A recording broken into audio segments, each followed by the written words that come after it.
పొత్తూరి విజయలక్ష్మి గారు రచించిన ఒక చక్కటి కథ విందామండి. మార్నింగ్ వాక్‌కి వెళ్ళిన రాఘవరావు ఈల వేసుకుంటూ ఇంట్లోకొచ్చాడు.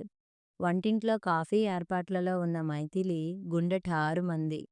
చచ్చాం! ఈయన ఇవ్వాళ హుషారుగా ఉన్నారు. నాకు మళ్ళీ మూడింది అనుకుంది. ఆవిడలా దిగులు పడిందంటే దానికి తగిన కారణమే ఉంది.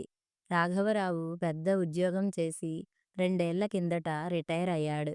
స్వంత ఇల్లుంది. ఇద్దరు పిల్లలు అమెరికాలో ఉన్నారు. ఆర్థిక ఇబ్బందులు లేవు. ఆరోగ్యాలు బావున్నాయి. అంతా బాగానే ఉంది.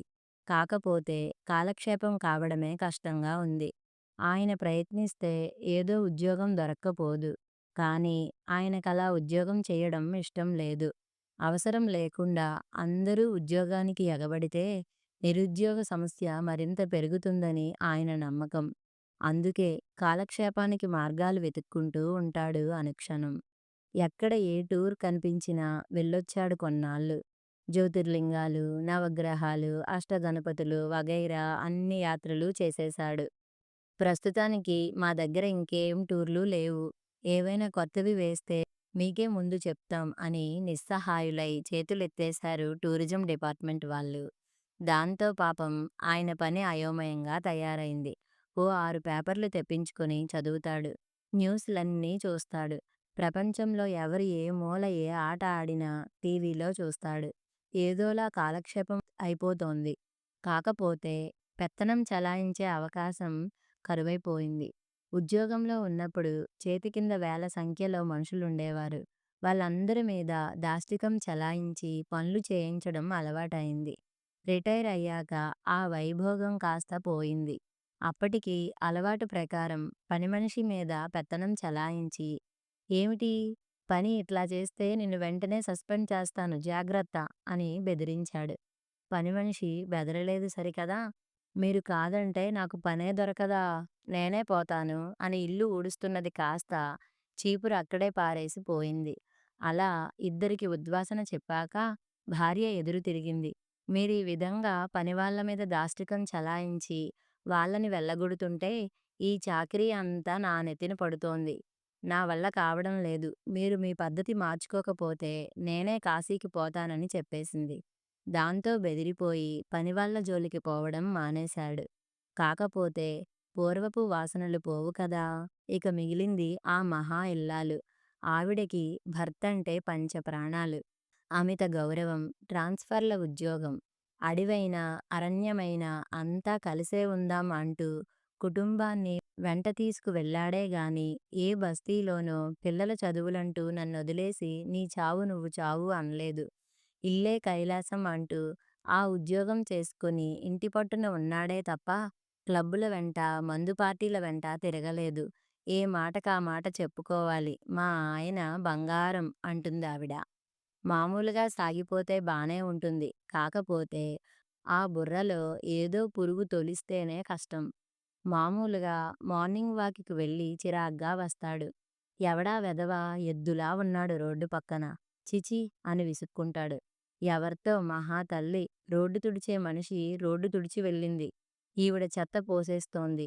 ఇటువంటి వెధవలున్నంత కాలం మన దేశం బాగుపడదు అని విసుక్కుంటాడు. అలా ధుమధుమలాడితే ఆవిడకేం ఇబ్బంది లేదు. ఆ ఆవేశం చల్లారాక కాఫీ ఇస్తే సరిపోతుంది. ఎటొచ్చి ఏదైనా మంచి ఎదురైతే ఈల వేసుకుంటూ వస్తాడు. అదే ఆవిడకి గండకత్తెర.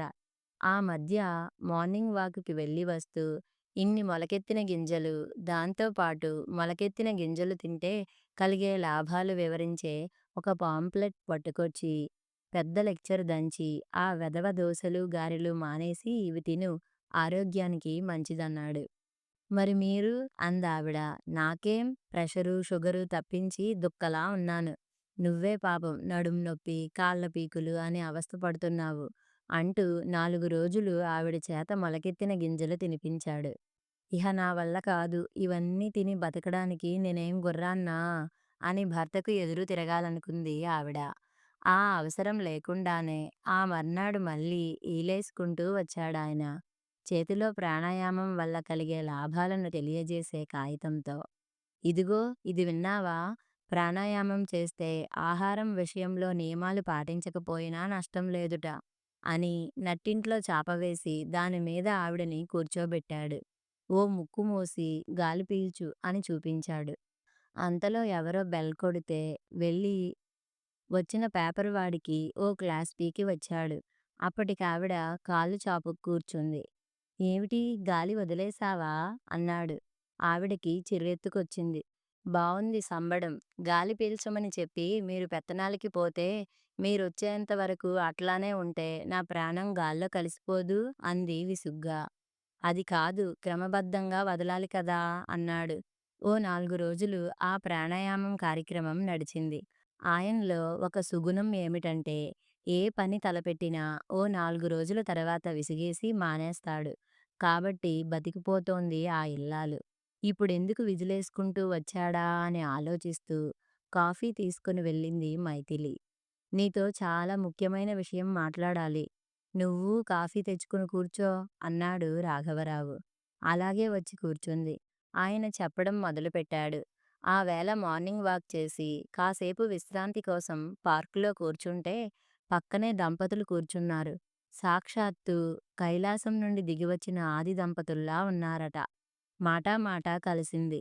వాళ్ళు ఎన్నో సంవత్సరాలుగా కలిసి రచనలు చేస్తున్నారట.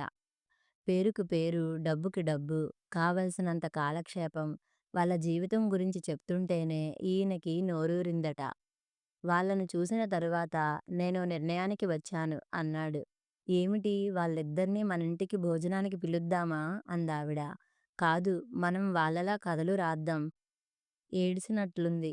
ఎవరో ఏదో చేశారని మనమూ తయారైతే ఎట్లా? మనం ఏం రాస్తాం? అంది మైథిలి.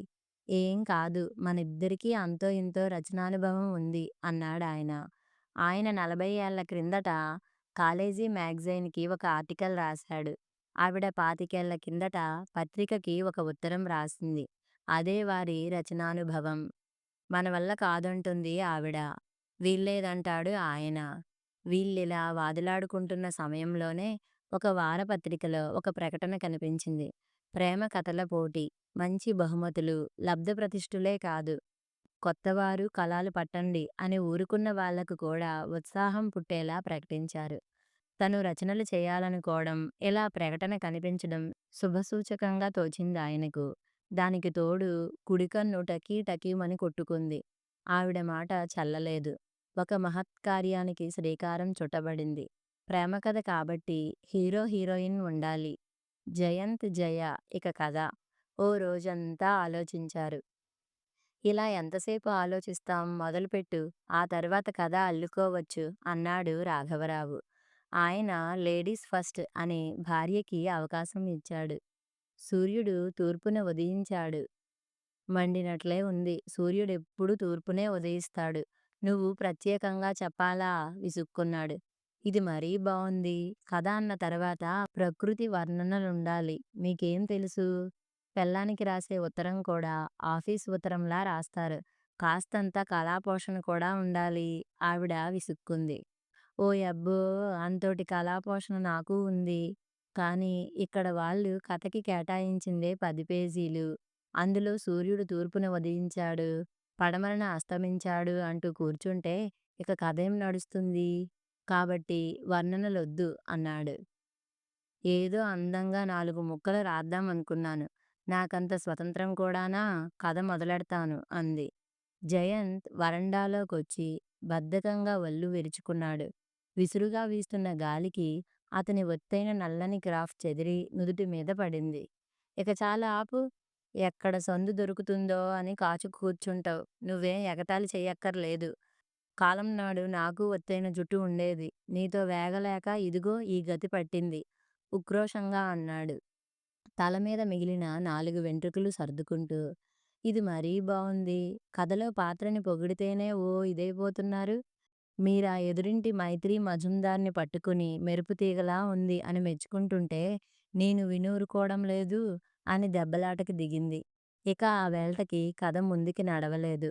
మర్నాడు మళ్ళీ కూర్చున్నాడు. ముందు రోజు జరిగిన రభస గుర్తొచ్చి జాగ్రత్తగా కథ అల్లింది మైథిలి. జయంత్ పెందలాడే లేచి మందు వేసుకున్నాడు. వంటింటి దగ్గరికి వెళ్ళి జయా డార్లింగ్ షుగర్ మందేసుకున్నాను అరగంట ఆగి టిఫిన్ తిని ప్రెషర్ మందేసుకుని పళ్ళ డాక్టర్ దగ్గరికెళ్ళాలి అన్నాడు. అంటూ కథ చెప్పింది. ఏమన్నా అంటే నోరెత్తుకు పడిపోతావు. నీకీ మధ్య వెటకారం ఎక్కువైంది. నన్నేడిపించడానికి కాకపోతే వయసులో ఉన్న జయంత్‌కి షుగరు, ప్రెషరు ఉంటాయా? అది చాలక పళ్ళ డాక్టర్ కూడాను అని భార్య మీద విరుచుకుపడ్డాడు రాఘవరావు. అదంటే అదంటారు. ఇదంటే ఇదంటారు. నేనేం కథలు రాయాలని ఏడ్చిపోతున్నానా? నా వల్ల కాదు అంది. వ్యవహారం బెడిసికొట్టేసరికి మెత్తబడి భార్యని బతిమాలాడు. సరే అందావిడ. కానీ ఓ షరతు పెట్టింది. ఎవరి దోవన వాళ్ళు రాయాలి అంది. అలా అయితే చెరో దోవ అయిపోదా అన్నాడాయన. అలా అయితే చెరో 5 వాక్యాలు రాయాలి. ఒకరు రాసింది ఇంకొకరికి నచ్చకపోయినా సున్నితంగా విమర్శించాలి గాని విరుచుకుపడకూడదు. ఇలా సవాలక్ష నిబంధనలు ఏర్పరచుకున్నారు. మళ్ళీ కథలోకి వెళ్ళారు. మైథిలి కథ చెప్పసాగింది. జయ గెంపుల నెక్లెస్ పెట్టుకుంది. జయంత్‌కి భార్య అంటే చాలా ప్రేమ. బంగారం ఎందుకు దండగా అని విసుక్కోడు. నీ ఆనందం కంటే నాకేం కావాలి జయా అని నగలు కొనిపెడతాడు. అంతేకాదు నువ్వు పెట్టుకుంటే ఆ నగకే అందం వచ్చిందని మెచ్చుకుంటాడు అని 5 వాక్యాలు ముగించింది. రాఘవ్‌కి చిరాకు వేసింది కానీ నియమావళి గుర్తొచ్చి ఆగిపోయాడు. జయ నెక్లెస్ పెట్టుకుందంటే చాలదా? భర్త మెచ్చుకోవడంలో వింతేముంది? ఏ మొగుడైనా మెచ్చుకుంటాడు అన్నాడు కినుకుగా. ఏమోలెండి భార్య కొత్త చీర కట్టుకుని ఎదురుగా తిరుగుతున్నా పట్టించుకోక పేపర్ చదువుకునేవాళ్ళు సవాలక్ష మంది తెలుసు నాకు అంది మైథిలి. ఆయన పళ్ళు కొరుక్కుని కథ మొదలుపెట్టాడు. అలంకరించుకొని అమ్మవార్లా తిరక్కుండా భర్తకి టిఫిన్ పెట్టింది జయ. దూదుల్లాంటి ఇడ్లీలు పెట్టింది. వాటిపై కమ్మని నెయ్యి వేసింది. వేడి సాంబారు, అల్లం పచ్చడి, కొబ్బరి పచ్చడి, కారప్పొడి వేసింది. లోపలికి వెళ్ళి ఎర్రగా కాల్చిన పెసరట్టు లోపల జీడిపప్పు ఉప్మాతో చెప్పుకుపోతుంటే ఆపేసింది. ఇక చాలాపండి. మీ 5 వాక్యాలు అయిపోయాయి. కాఫీకి చోటు లేదు గుర్తుచేసింది. అప్పుడే అయిపోయాయా? నీరసపడ్డాడు. నాకు తెలీక అడుగుతాను. అన్ని చేయడానికి ఆవిడ హోటల్ నడుపుతోందా? అంది మైథిలి. హోటలేం నడపక్కర్లేదు. మొక్కుబడిగా మొగుడి మొహాన ఇంత పడేసేవాళ్ళే కాదు. అనువుగా వండిపెట్టే పతివ్రతామ తల్లులు ఉన్నారు అన్నాడతను. ఆవిడ కథ మొదలయింది. సుష్టుగా తిని వెళ్ళిపోలేదు జయంత్. జయ నువ్వూ తిను అన్నాడు. అనడమే కాదు దగ్గరుండి తినిపించాడు. అంతలో చీరల మూటల వాడొచ్చాడు. అమ్మగారూ చీరలు తీసుకుంటారా? అన్నాడు చెప్తోంది మైథిలి. ఇక ఆపు. నీ 5 వాక్యాలు అయిపోయాయి. ఆ మూటల వాడొకడు నా ప్రాణానికి యముడిలాగా నెలకోసారొచ్చి అంటకత్తెర వేసి పోతాడు. ఇక కథలో కూడా వాడే నా నక్షత్రకుడిలాగా అడ్డుపడ్డాడాయన. వద్దులేవయ్యా! ఇంటి నిండా పడున్నాయి చీరలు. అయినా చీరల మీద పెట్టడం డెడ్ ఇన్వెస్ట్‌మెంట్. దానికి బదులు ఏ మ్యూచువల్ ఫండ్‌లోనో పెడితే డివిడెండ్ అయినా వస్తుంది అంది జయ తెలివిగల ఇల్లాలు కాబట్టి. ఆయన కథ ముగిసింది. ఆ విధంగా ఇద్దరూ ఎడాపెడా రాసి పారేశారు. 20 పేజీలు అయింది కథ. దాన్ని చీల్చి చెండాడి 10 పేజీలకి కుదించారు. పార్కుల్లో షికార్లు రాసుకు పూసుకు తిరగడాలే లేవుగాని బానే ఉంది ఈ ప్రేమ కథ అని కథల పోటీకి పంపించేశారు. కథ సమాప్తం.